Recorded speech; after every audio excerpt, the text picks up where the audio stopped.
નમસ્કાર વિદ્યાર્થી મિત્રો, હું છું જયેશ જીવરાણી. સ્વાગત છે તમારું મેથેમેટિક્સની દુનિયામાં.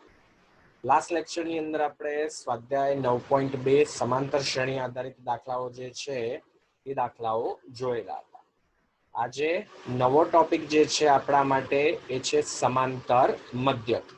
સૌથી પહેલા તો સમાંતર મધ્યક શું છે સમજીએ.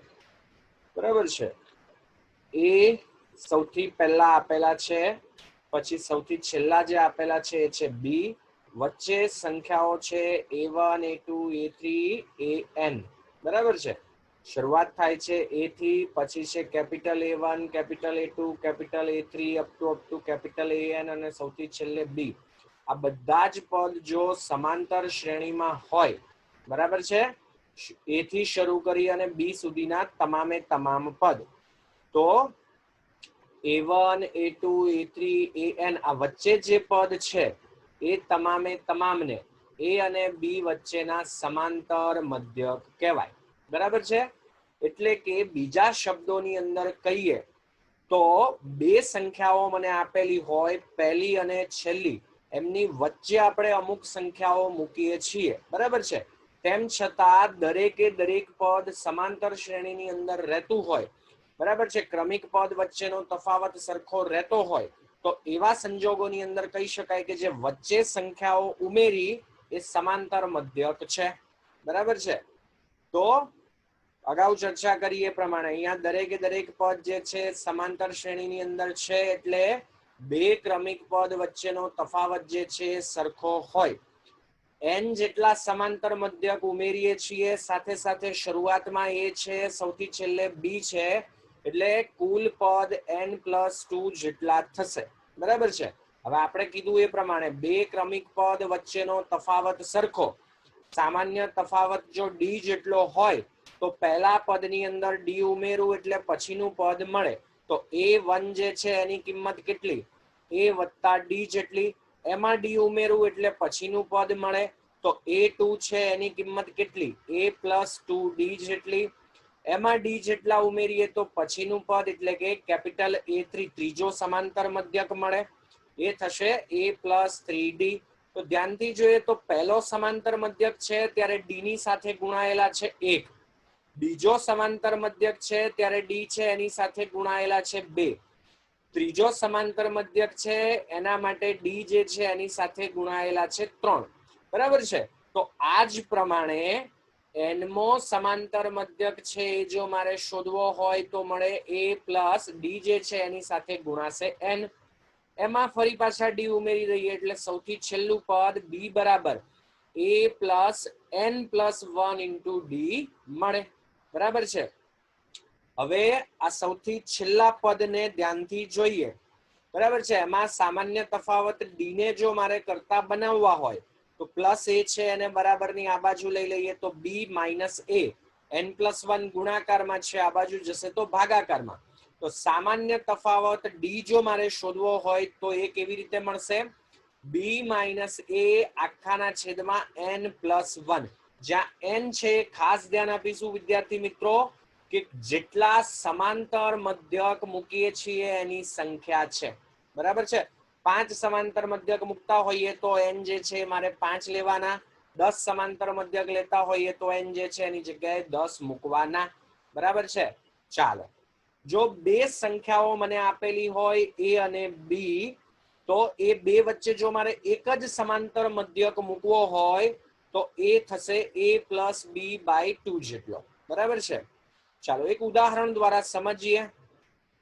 દાખલા તરીકે પ્રશ્નની અંદર આપણને એવું કીધેલું છે કે 10 અને 50 વચ્ચે મારે 3 સમાંતર મધ્યક મૂકવાના છે. પહેલું પદ જે છે 10, છેલ્લું પદ જે છે 50, વચ્ચે મારે 3 પદ મૂકવા છે કે જેથી આ તમામે તમામ એટલે કે 5 પદ જે છે એ કેવા હોવા જોઈએ? સમાંતર શ્રેણીની અંદર. જો આ 5 સમાંતર શ્રેણીની અંદર હોય તો આ વચ્ચે જે 3 મૂક્યા એને આપણે ઓળખીશું સમાંતર મધ્યક વડે. બરાબર છે, ચાલો તો એ જ દિશામાં આગળ વધીએ. ચાલો અહીંયા ધ્યાનથી જોઈએ તો સૌથી પહેલું પદ જે છે એ છે 10 જેટલું. સૌથી છેલ્લું જે પદ છે એ છે 50 જેટલું, બરાબર છે। સમાંતર મધ્યકની સંખ્યા ધ્યાન આપીશું વિદ્યાર્થી મિત્રો, કુલ પદ નહીં પણ n જે છે એ છે સમાંતર મધ્યકની સંખ્યા, જે અત્યારે 3 સમાંતર મધ્યક મૂકવાના છે એટલે એ થશે 3। હવે આપણે જાણીએ છીએ, આપણે સૂત્રમાં હમણાં જ જોયું કે સામાન્ય તફાવત d જો મારે શોધવો હોય તો એ આપણને કેવી રીતે મળે છે, b માઇનસ a છેદમાં n પ્લસ 1 થી। તો d જે છે એ થશે 50 માઇનસ 10 આખાના છેદમાં 3 વત્તા 1, 50 માઇનસ 10 એટલે કે 40 છેદમાં 4। તો સામાન્ય તફાવત જે છે એ મળે છે 10 જેટલો। પ્રથમ સમાંતર મધ્યક એને દર્શાવીએ છીએ a1 વડે, એ મળે a વત્તા d દ્વારા, 10 વત્તા 10 એટલે કે 20, a2 આપણે હમણાં જ જોયું એ પ્રમાણે a પ્લસ 2d, 10 વત્તા અહીંયા જો d છે એની જગ્યાએ 10 મૂકીએ તો 2 ગુણ્યા 10 એટલે કે 20। ત્રીજો સમાંતર મધ્યક a3, એ મળે a પ્લસ 3d થી, 10 વત્તા 30 એટલે કે 40। તો આપણે કહી શકીએ કે 20, 30 તથા 40 માંગેલ સમાંતર મધ્યક છે।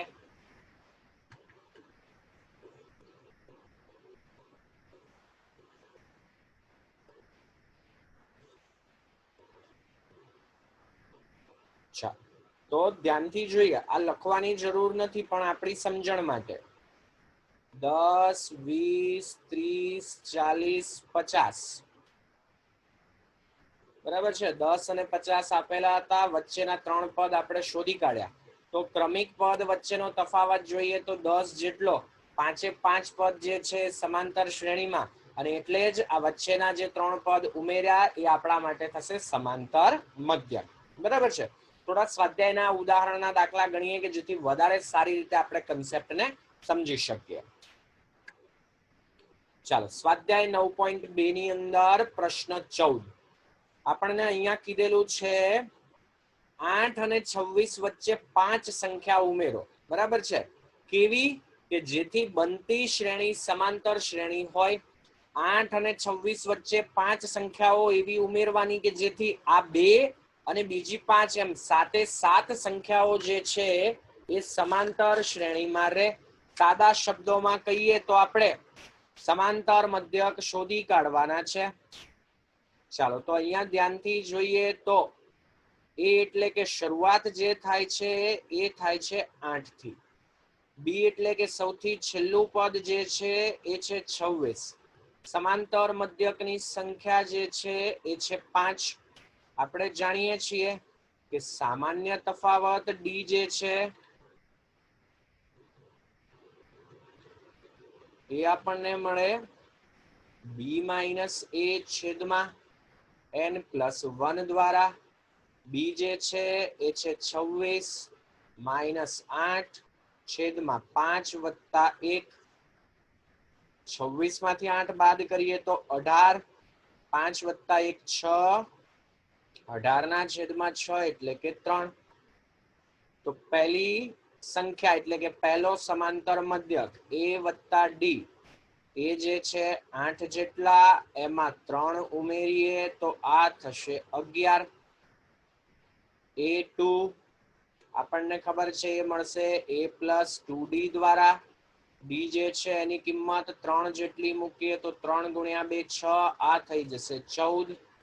a3 આને લખવા બેસીએ તો a પ્લસ 3d, ડી ની જગ્યાએ 3 મૂકીએ છીએ તો 8 વત્તા 3 ગુણ્યા 3 9, આ થઈ જશે 17। a4 a પ્લસ 4d, 8 વત્તા 12, આ થઈ જશે 20। સૌથી છેલ્લે a5 a પ્લસ 5d, 8 વત્તા 15 એટલે કે 23. તો 11, 14, 17, 20, 23 માંગેલ સંખ્યાઓ છે.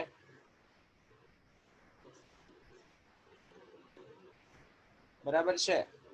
આપણે ધ્યાનથી જોઈએ તો 8 એમની વચ્ચે આપણે 5 બીજી સંખ્યાઓ ઉમેરી 11, 14, 17, 20, 23 આ 5 સંખ્યાઓ ઉમેરી અને સૌથી છેલ્લે જે છે એ છે 26. 1, 2, 3, 4, 5 સંખ્યાઓ કેવી કે જેથી આ તમામે તમામ પદ સમાંતર શ્રેણીમાં થાય.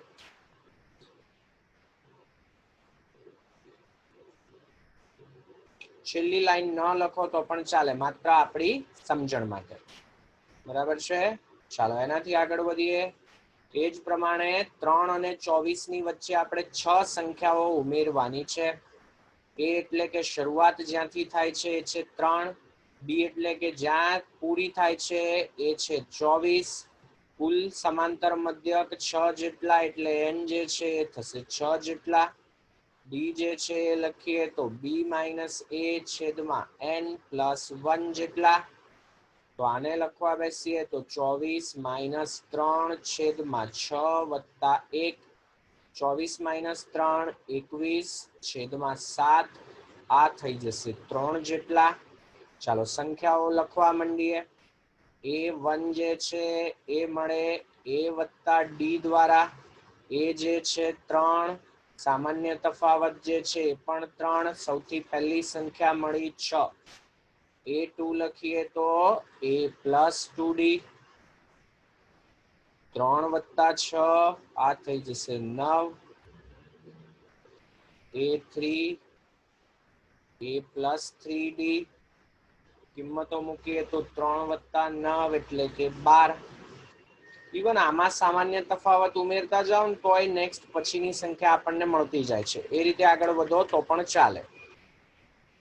a4 એ લખવા બેસીએ તો a plus 4d. a plus 4d એમાં d જે છે એની કિંમત મૂકી દઈએ તો 3 વત્તા 12 આ થઈ જશે 15. a5 આ લખવા બેસીએ તો a plus 5d. a plus 5d એટલે કે 3 વત્તા 15 આ થઈ જશે 18.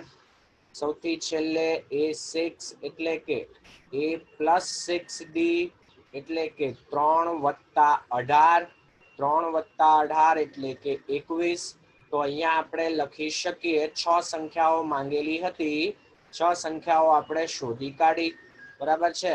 6, 9, 12, 15, 18 અને 21. બરાબર છે. આ માંગેલ સંખ્યાઓ છે.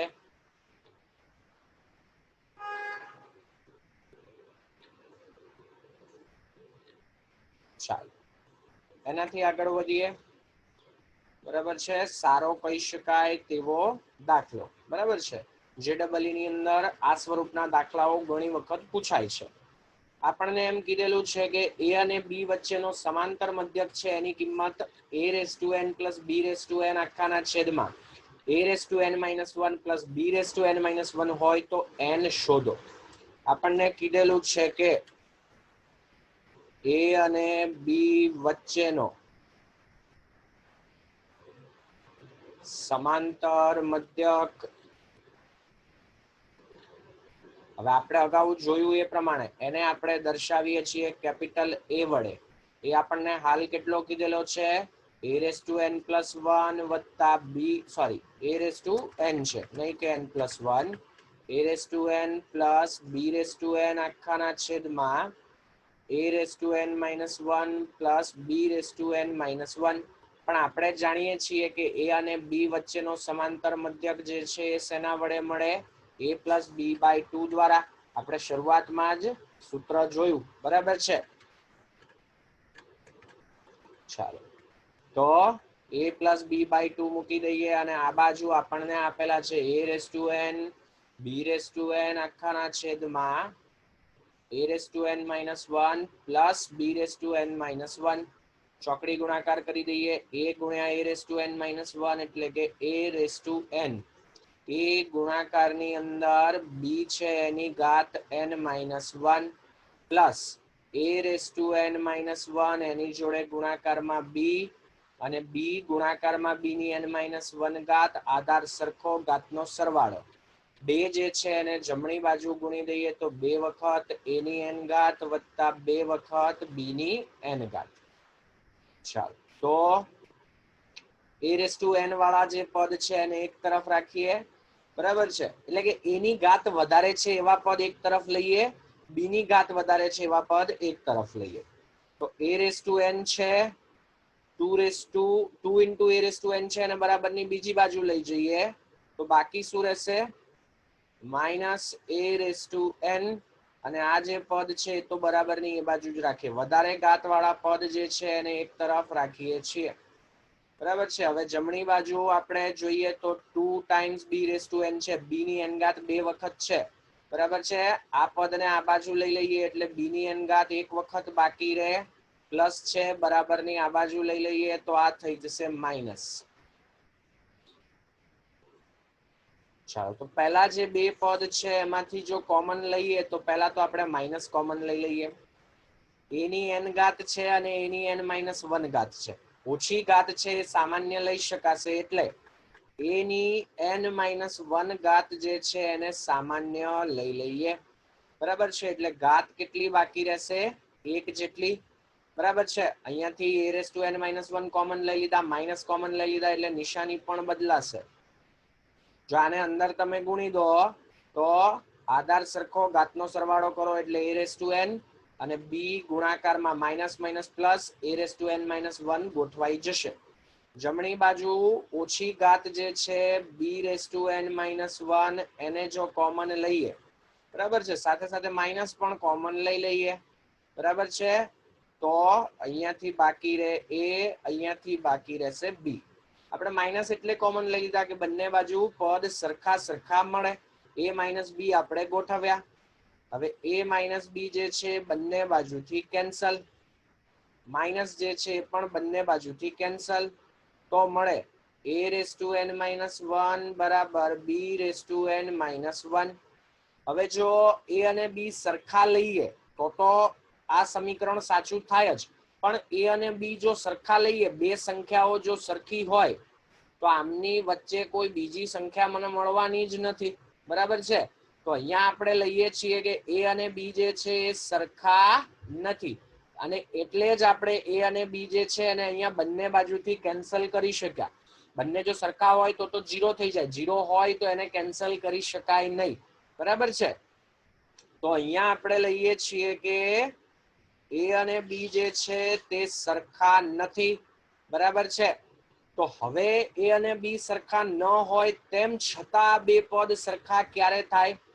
બરાબર છે આપણે જાણીએ છીએ કે કોઈ પણ પદની ઘાત જો શૂન્ય હોય તો એવા સંજોગોની અંદર આધાર ગમે તે હોય ફરક પડતો નથી તો અહીંયા a અને b સરખા નથી એટલા માટે ઘાત કમ્પલસરી 0 હોવી જોઈએ બરાબર છે બાકી કોઈ પણ સંજોગોની અંદર ડાબી અને જમણી બાજુ સરખી થાય નહીં આ જે સ્ટેપ છે અગત્યનું n-1 જે છે 0 થવા જોઈએ કારણ કે ગમે તેની 0 ઘાત લઈએ એક જ મળે બરાબર છે તો અહીંયાથી આપણે કહી શકીએ કે n જે છે એની કિંમત કેટલી 1 જેટલી અહીંયા કારણમાં લખવું હોય તો લખી શકાય કે x ની 0 ઘાત જે છે 1 થાય બંને બાજુ આધાર જુદા જુદા હોય પણ ઘાત સરખી 0 જેટલી હોય તો બંને પદ સરખા થાય બરાબર છે દાખલા તરીકે x અને y જુદા જુદા પણ x ની 0 ઘાત અને y ની 0 ઘાત લઈએ તો આ બંને સરખા સરખા થઈ જાય બરાબર છે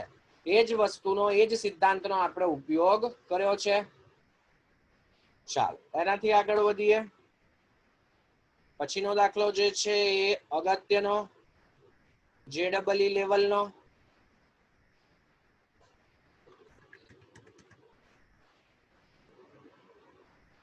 ચાલો શું કીધેલું છે સમજીએ 1 અને 31 વચ્ચે m સંખ્યા એવી રીતે મૂકવામાં આવે છે કે જેથી બનતી શ્રેણી જે છે સમાંતર શ્રેણી છે તો સમાંતર મધ્યકનો કન્સેપ્ટ આવ્યો તો એ જે છે એ છે 1, બી જે છે એ છે 31, સમાંતર મધ્યકની સંખ્યા જે છે એ છે m જેટલી. બરાબર છે. ચાલો આપણે શોધી કાઢીએ સામાન્ય તફાવત ડી. સામાન્ય તફાવત હોય તો આપણું કામ આગળ વધે. તો સામાન્ય તફાવત ડી બરાબર બી માઇનસ એ આખાના છેદમાં n પ્લસ 1. તો અહીંયા આપણે લખીએ તો ડી બરાબર 31 માઇનસ 1, સમાંતર મધ્યક છે એની સંખ્યા m જેટલી, અને એટલે જ ડી જે છે એની કિંમત લખવા બેસીએ તો 30 છેદમાં m પ્લસ 1 જેટલી.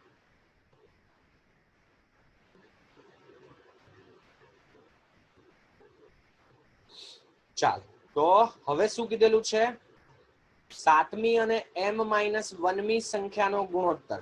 સાતમી સંખ્યા એટલે કે સાતમો સમાંતર મધ્યક, એને દર્શાવીએ છીએ આપણે કેપિટલ A7 વડે.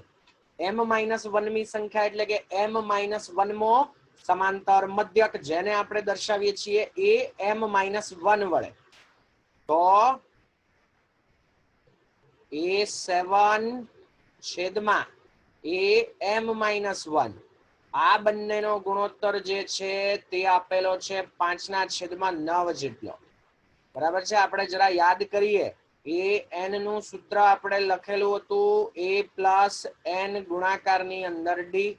તો સાતમા પદ માટે અંશમાં ગુણાકારની અંદર આવશે 7, અને m માઇનસ 1મા પદ માટે m માઇનસ 1.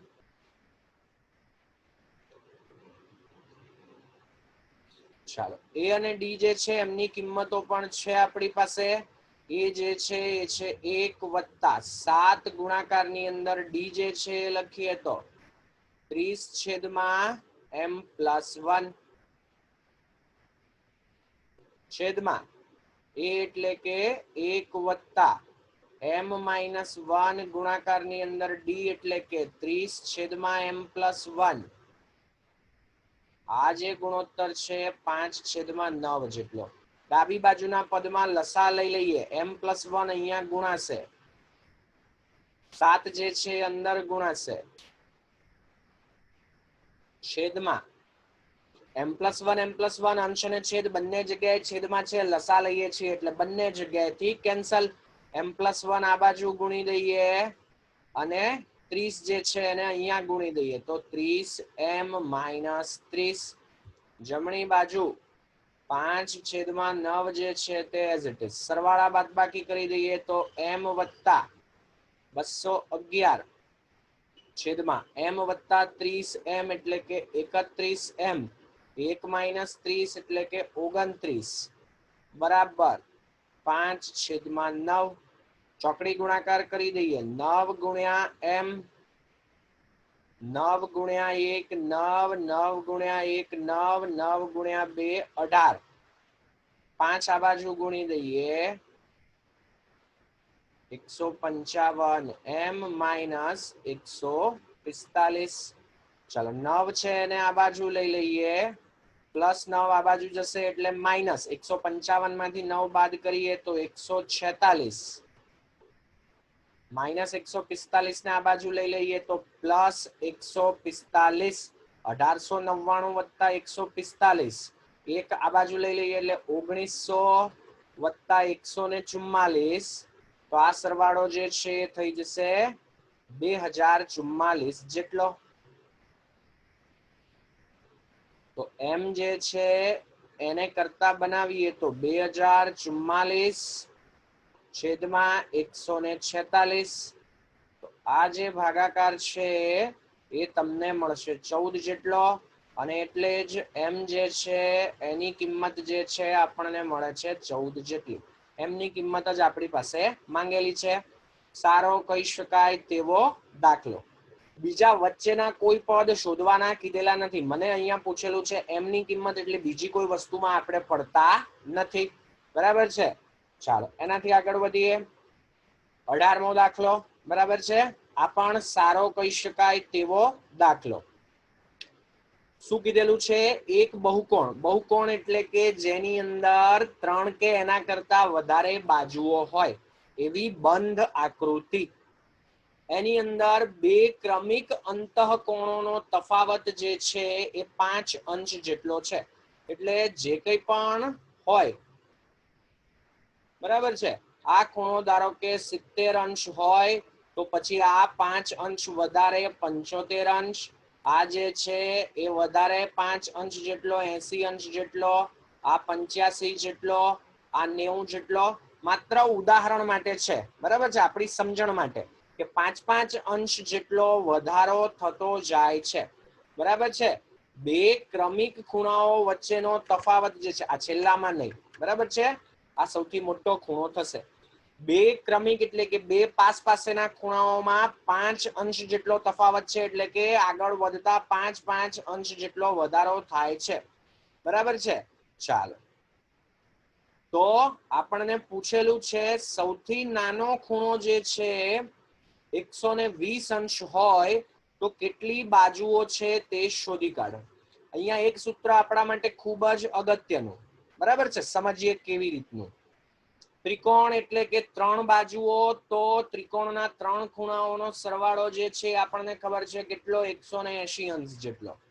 જો 4 બાજુઓ હોય, ચતુષ્કોણ હોય, તો આપણને ખબર છે કે ચારે ખૂણાઓનો સરવાળો જે છે કેટલો? 360. બરાબર છે. 360 છે તો એને હું લખી શકું 180 ગુણ્યા 2 જેટલા. પછી આપણે લઈએ છીએ 5 બાજુઓ, પંચકોણ. હવે આને જો જોડી દઈએ તો આ ત્રિકોણ જે છે એના 3 ખૂણાઓનો સરવાળો 180 અંશ, અને આ ચતુષ્કોણ એના 4 ખૂણાઓનો સરવાળો કેટલો? 360 અંશ. તો 5 બાજુઓ છે ત્યારે સરવાળો કરતા તમામ ખૂણાઓનો સરવાળો 540, જેને આપણે લખી શકીએ 180 ગુણ્યા 3. ચાલો, અહીંયા આપણે આ બાજુ એક ત્રિકોણ લઈ લઈએ, આ બાજુ એક ત્રિકોણ લઈ લઈએ. અહીંયા બાજુઓની સંખ્યા ટોટલ 6, બરાબર છે, ષષ્ઠકોણ છે. આનો સરવાળો 180, આનો સરવાળો 180, આનો સરવાળો 360, તો કુલ 720, જેને આપણે લખી શકીએ 180 ગુણ્યા 4. તો ધ્યાન આપીએ, અહીંયા કઈ નથી તો ગુણાકારમાં 1. 3 બાજુ છે તો ગુણાકારની અંદર કેટલા છે? 1. 4 છે તો ગુણાકારની અંદર કેટલા છે? 2. 5 છે તો ગુણાકારની અંદર 3.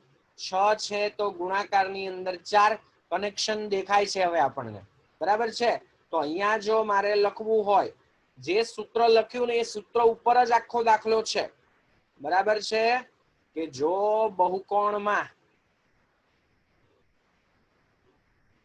આપણે ધારી લઈએ, બરાબર છે, કે ધારો કે બહુકોણમાં n બાજુઓ છે,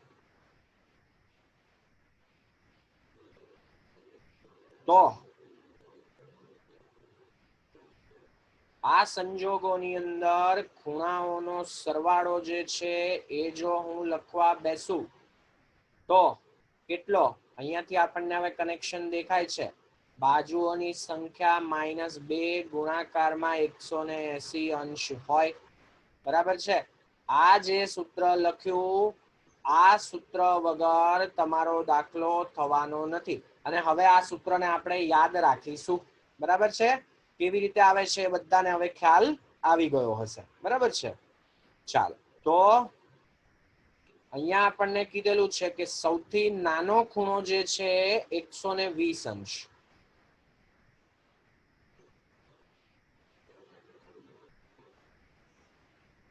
એટલે કે સૌથી નાનું પદ એટલે કે પ્રથમ પદ જે છે એ છે 120. ક્રમિક ખૂણાઓ વચ્ચેનો તફાવત, બરાબર છે,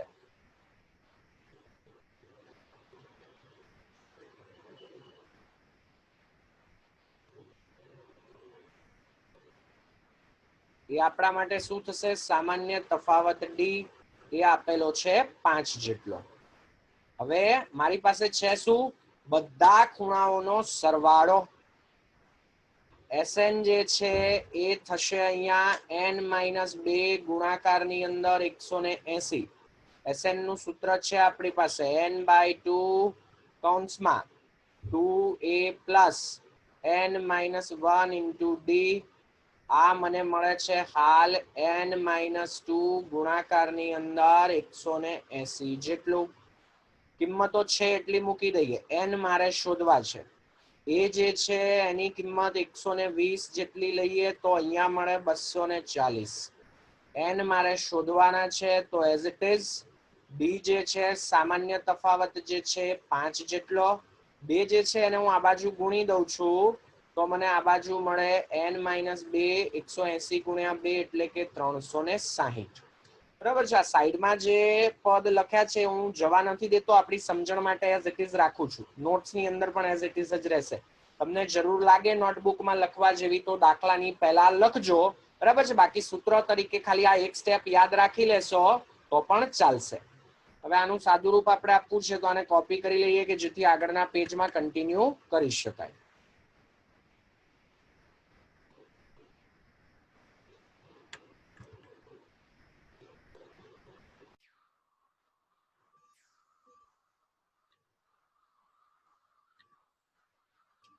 ચાલો n જે છે એને આપણે અંદર ગુણી દઈએ તો 240 ગુણ્યા n. 5 ઓલરેડી ગુણાયેલા છે, n પણ ગુણાશે. 5n અંદર ગુણીએ છીએ તો 5n નો વર્ગ. અહીંયા 5n ગુણીએ તો -5n. જમણી બાજુ 360 અંદર ગુણીએ તો 360n -720. ચાલો n² વાળું એક જ પદ એ છે 5n નો વર્ગ. 240n છે એમાંથી 360n બાદ કરીએ તો -120n. એમાંથી બીજા 5n બાદ કરીએ એટલે -125n. -720 છે આ બાજુ આવશે તો +720. ચાલો હવે 5 જે છે સામાન્ય નીકળે છે તો દરેકે દરેકમાંથી 5 કોમન લઈ લઈએ. બીજા શબ્દોમાં કહી તો 5 વડે દરેક પદને ભાગી દઈએ તો અહીંયા આપણને પદ મળશે n². અહીંયા 5 વડે ભાગીએ છીએ એટલે 25. 700 લઈએ તો 14 50 70 એટલે 140 અને ઉપર 20. 20 ભાગ્યા 5 એટલે 4. 144 બાકી રહેશે. બરાબર છે. તમે કેલ્સીની મદદથી સહેલાઈથી નક્કી કરી શકો છો. હવે 144 જે છે એના આપણે ભાગ એવા પાડવાના છે કે જેથી 25 મળે. -16 -9 ગુણાકાર કરીએ તો +144 અને સરવાળો કરીએ તો -16 -9 થઈ જશે -25. તો અહીંયાથી લખવા બેસીએ તો n² -16n -9n વત્તા 144 બરાબર 0. n જે છે તે સામાન્ય n-16 -9 કોમન બાકી રહેશે n-16. તો n-16 કોમન લઈ લેતા પદ મળે n-9 ગુણાકારમાં n-16. તો n-9 છે તે 0 જેટલા હોવા જોઈએ અથવા n-16 જે છે તે 0 જેટલા હોવા જોઈએ. તો n જે છે હોવા જોઈએ 9 અથવા n જે છે હોવા જોઈએ 16 જેટલા. બરાબર છે. પણ હવે બબ્બે જવાબ છે તો એક વખત જરા ચેક કરી લઈએ. બરાબર છે. ચાલો આપણને માહિતીની અંદર જે આપેલું હતું જરા ફરીથી એક વખત જોઈ લઈએ. શરૂઆત થાય છે 120 અંશથી. સામાન્ય તફાવત જે છે એ છે 5 જેટલો. હવે પહેલી વખત હું લઉં છું કે n બરાબર છે 9. તો સૌથી છેલ્લો ખૂણો શોધીએ. બરાબર છે. સૌથી મોટો ખૂણો તો એ મળે આપણને a + 8d થી. એ જે છે 120 જેટલા. 9 ગુણ્યા 5 45. આ થશે 165 અંશ. बराबर है। हवे रकम जरा एक वखत फरीथी જોઈએ तो આપણને શું કીધેલું છે? અંતઃકોણોનો તફાવત જે છે 5 અંશ, સૌથી નાનો ખૂણો આટલો છે, બહુકોણની બાજુઓની સંખ્યા શોધો। જો બહુકોણની અંદર કોઈ પણ ખૂણો 180 અંશ કરતા વધી જાય, બરાબર છે, તો એ સંજોગોની અંદર આપણને ક્યારેય બંધ આકૃતિ મળશે નહીં, બરાબર છે। આપણે બંધ આકૃતિ જોઈએ છે એ માટે દરેકે દરેક ખૂણો જે છે 180 અંશ કરતા ઓછો હોવો જોઈએ, બરાબર છે। નહીં તો અંદરની બાજુ નહીં પણ વક્ર જે છે, આકૃતિ જે છે બહારની તરફ જાય તો બંધ આકૃતિ મળી શકે નહીં। અહીંયા જોઈએ તો 165 મળ્યો, સૌથી મોટો ખૂણો જે 180 કરતા ઓછો એટલે આ ચાલી શકશે। હવે બીજી વખત n બરાબર 16 લઈએ, a બરાબર 120, d જે છે 5 અને n જે છે લઈએ 16। તો આ સંજોગોની અંદર સૌથી મોટો ખૂણો એટલે કે 16મો ખૂણો જો લખવા બેસીએ તો a વત્તા 15d, એ જે છે 120, બરાબર છે। 15 ગુણાકારમાં d એટલે કે 15 ગુણ્યા 5 એટલે કે 75, આ થઈ જાય 195, જે 180 અંશ કરતા વધુ છે અને એટલે જ n બરાબર 16 જે છે તે શક્ય નથી, બરાબર છે। અને એટલે જ આપણે કહીશું કે n બરાબર 9। બીજા શબ્દોમાં કહીએ તો 9 બાજુઓ હોય। સારો કહી શકાય તેવો દાખલો આ જે ગણતરી કરી સૌથી છેલ્લે, બરાબર છે, આ ગણતરીની અંદર પણ વિશેષ ધ્યાન આપજો। આજનું લેક્ચર જે છે આપણે અહીંયા પૂરું કરીએ છીએ। આજે જે રીતના દાખલાઓ જોયા છે એ રીતના થોડાક દાખલાઓ તમને હોમવર્કની અંદર મળે છે, જે પીડીએફ સ્વરૂપે આપને હોમવર્કમાં મોકલી આપવામાં આવશે, બરાબર છે। ચાલો।